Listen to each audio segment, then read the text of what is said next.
Good day mga koys, so marami na naman tayong updates regarding sa paborito nating sports. Ngayon mga koys, Jimmy Malonzo mananatili sa Barangay Ginebra.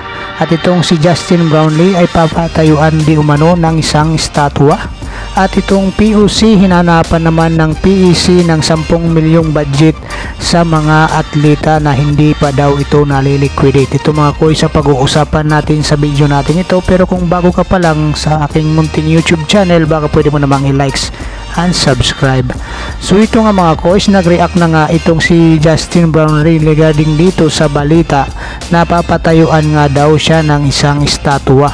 So ito nga ang balita ng Spin.ph that Justin Brownlee reacts to calls to build a statue in his honor. So dahil sa napaka-impresibo ang pinakita ni Justin Brownlee sa katatapos lang na Asian Games, kung saan nga ay nilampaso ng Gilas Pilipinas ang Team Jordan sa final na 70-60 dito nga sa finals para sa Asian Games. So dito nga mga koys ay naiuwi nga ng Gilas Pilipinas ang gintong medalya sa loob ng 61 years bago nga nakuha ng Pilipinas ang gintong medalya. At dahil dito nga mga koys ay nakitaan tong si Justin Brownlee ng matatawag na superhuman nga ito dahil nga sa kanyang abilidad sa paglalaro ng basketball, lalong lalo na nung hinabol nga nila ang tambak na 20 points ng sa China sa kanila sa semifinals. Dito nga mga koys ay hanggang ngayon hindi pa nakaka-move on itong mga Chinese sa ginawa ni Justin Brownlee at tinalo nga sila ng half shot 77-76. At dito naman mga koys yung bansang Iran naman sa quarterfinals ay tinalo rin ito ng Gilas Pilipinas ni Justin Brownlee na may nang score na 83-84, half shot lang din mga koys. At ito naman mga koys, dinala din ni Justin Brownlee sa kampyonato sa ASEAN Games. Dito kalaban nga ang mga import ng Cambodia. So hindi nga umobra dito kay Justin Brownlee at sa Gilas Pilipinas mga koys. So dahil dito nga mga koys, hindi lang ang mga Barangay Ginebra San Miguel ang nagsasaya dito sa nagawang achievement ng Gilas Pilipinas, lalong lalo na dito sa ginawa ni Justin Brownlee na binuhat nga talaga ang Gilas Pilipinas para sa gintong medalya. Ngayon mga koys, ano naman ang masasabi ni Coach Tim Con regarding sa panukala ng mga fans na estatwa ni Justin Brownlee?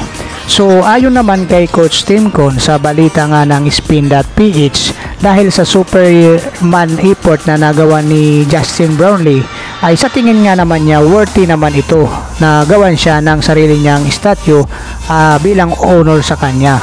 So ngayon mga koys, kung okay kay Coach Tim Con, ano naman ang reaksyon ni Justin Brownlee dito? Ito na rin ang balita ng Spin.ph that sabi nga ni Justin Brownlee, tuwang-tuwa siya, sabi niya, I wish that would be incredible. So sino ba naman ang hindi matutuwa na ganun ang pagkakilala sa iyo ng mga Pilipino at papatayuan ka pa nga ng statue bilang hero, di ba? So ano sa palagay niyo mga koys? So dito naman tayo sa pangalawa nating balita. Itong POC at saka PEC ay mayroong alitan sa ngayon mga koys dahil nga itong POC ay hinahanapan ng PEC ng 10 milyong piso na hindi pa nga naliliquidate. Ngayon umiiyak itong si POC Chief Tolentino regarding dito dahil nga daw bakit daw nilabas ng PEC ang balitang ito noong September 20 kung kailan papaalis pa lang ang delegation ng Pilipinas papuntang China nga. At dito nga ay nanahimik daw siya dito para hindi nga ma-distract ang Philippine delegation papuntang China. Kaya dito nag-iiyak itong si POC President Bambol Tolentino regarding nga sa sinasabi niya yung timing ng paglabas nitong balita na to at yung papel nga na pinadala sa kanila sa opisina niya. Bakit daw September 20? Bakit hindi daw tinapos muna itong Asian Games? Ito yung pinag-iiyak ni POC President Bambol Tolentino. Ayon nga dito sa balita ng Spin.ph, POC President Abraham Bambol Tolentino questioned the timing of PEC letter to the country's Olympic body containing the unliquidated amount of 10 million which was used in Philippine partition to 1998 Asian in Bangkok, Thailand. So ang tagal na nito mga koys, bakit naman ngayon lang, di ba? So 1998, 2023 na ngayon. So nasaan yung 10 milyong piso na to? So kayo mga koys, anong masasabi nyo sa balitang ito? Nasaan na kaya? So dito naman tayo mga koys sa pangatlong balita natin. Si Jimmy Malonzo nga mga koys, ayon dito sa report din ng Spin.ph, Jimmy Malonzo sign new 2-year deal with Barangay Ginebra. So mananatili nga itong high flyer ng Barangay Ginebra San Miguel na si Jimmy Malonzo sa kabila nga na nagkaroon siya ng injury.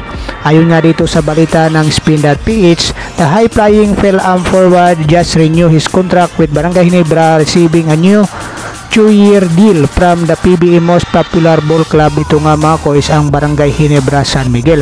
So congratulations Jimmy Malonzo, manatiling kabarangay ito hanggang sa susunod na 2 taon. So kahit hindi nga siya nakapasama sa Asian Games na nanalo nga ng gintong medalya, so ngayon good news na pa rin sa kanya dahil nga mananatili siya bilang isang kabarangay. So alam naman natin kung ano ang kayang gawin ng isang Jimmy Malonzo sa Barangay Ginebra San Miguel. So kayo mga coach, kung mayroon kayong mga komento at suggestion, iwan nyo lang dyan sa baba. Hanggang sa susunod nating mga sports balita, God bless you all. Bye bye.